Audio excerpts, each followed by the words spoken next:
Good morning, good afternoon, my people. Welcome back. We are here again with another information that matters to us. Yes, our Prime Minister tweeted something because the explosion that happened in Ibadan. If you don't know what happened, you may be thinking is the narration they are giving you. Of course, you should know that Nigerian Gota media, they are keen to protecting and defending falsehood, especially when it comes to all this explosion, terrorism, and terrorist attacks. They don't say the truth.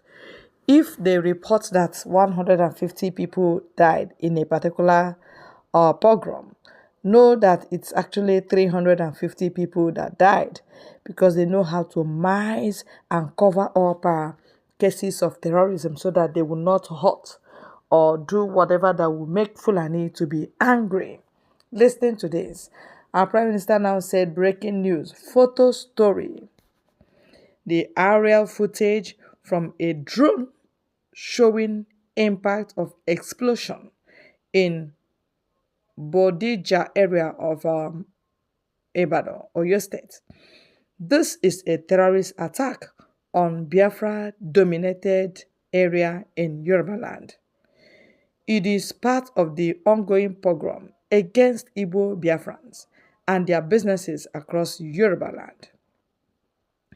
This was the current Vice President Shettima planned many years ago with his Islamic State Caliphate. We will continue to call on Biafrans to return home where their lives and properties can be secured and saved. They claim the explosion was caused by explosive devices stored up by illegal miners. It is lie and fallacy. It is lie and fallacy. We're just hearing this from Simon Ekpa, our Prime Minister. Is telling you that what they say is the cause of this explosion is not actually the cause of explosion. That this is a terrorist attack in the areas where Igbos are dominated in Ibadan. You know, there's a way people live in Lagos, especially the Igbos. They don't live every area. You know, one person will call another person to come, oh, this area is good, and they will go there. Before you know it, that area will be Igbo dominated. Even in Abuja, you have Igbo dominated area. Even in Jos, you have Igbo dominated area. In this Lagos, so we are here, there are Igbo dominated area. So this explosion now happened in Igbo dominated area of Ibadan. And of course, you know, properties damaged, lives killed, wound everywhere. And our Prime Minister is telling you that hence we have our government.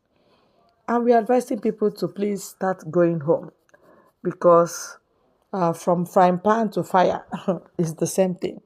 So the earlier you separate yourself from what is not working for you and go for what is working for you, the better. The better for you. All right. So our people, please, you still need some patience so that the Biafra government will put things in order for us to go and enjoy our life and our stay in our country, because Nigeria is full of terrorism. There's no safety anywhere. When they kill, they come up with so many stories that will confuse you. Only if you understand what we are doing, that is when you will understand that no, every problem in life actually has solution, and you must have to go for permanent solution of any problem, because if it is half solved, it will still come back. But if you solve it fully, like uprooting it from the roots, then you have it solved forever. And this issue of Nigeria, Igbos, Biafrans, the permanent solution is separation. And now that we have noticed that we don't need to beg them forever concerning this, because we actually have a right, actually have right to say, oh, this is how we want it. Hence, this is not working, this should work. The other one that should work is where we are heading to, self-referendum. If you don't know the levels now, know it. Power has changed hand. And the person that know road, the good guide who knows what, is the one leading. Many are still castigating him, many are still laughing, many are still unbelieving that Biafra will not come. These are all propaganda. It is not all propaganda. We know what we are doing, and we must have to present Biafra to the Biafrans. They will have it as nation. We are heading to that.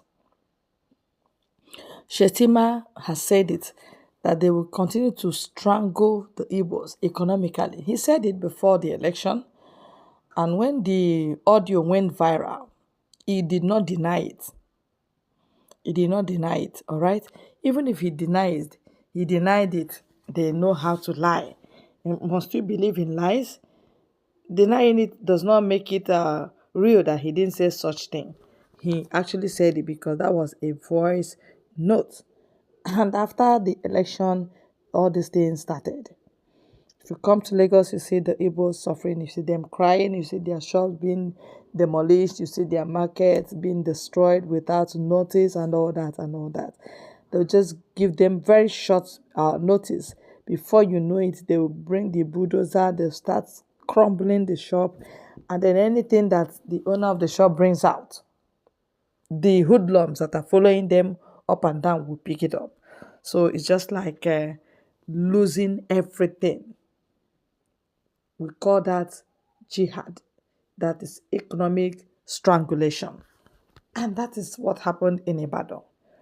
If you are an eyewitness in Ibadan, you will affirm that this happened in Igbo dominated area. They felt like doing it. They felt like destroying that area. And they know if the Yorubas will say the truth, they will say it. But if they will not, well, what goes around comes around. And thank God it is happening in their land. So the moment they allow the destruction of their land, they will have nobody to blame. You understand? Like what is going on in Lagos. Lagos government allowing Lagos state to be destroyed by their so-called bulldozers and terrorists in government, giving orders that are not good, orders that are destroying lives and properties. Whereas you want development. The moment you start destroying another person's fortune or development, know that invariably you are crushing your own development and you are crushing your own fortune. That is how life is. We are not cursing anybody, but we are telling everybody the truth. And you must have to abide to the rule of nature, that you must not destroy anybody's property or anybody's fortune or joy, so that your own joy and property will not be destroyed, because it is law of karma. What goes up must come down. What goes around must come around. And that's the news. Thank you, our Prime Minister, for educating and enlightening us. We must follow who know road. And here we go. Thank you and God bless you.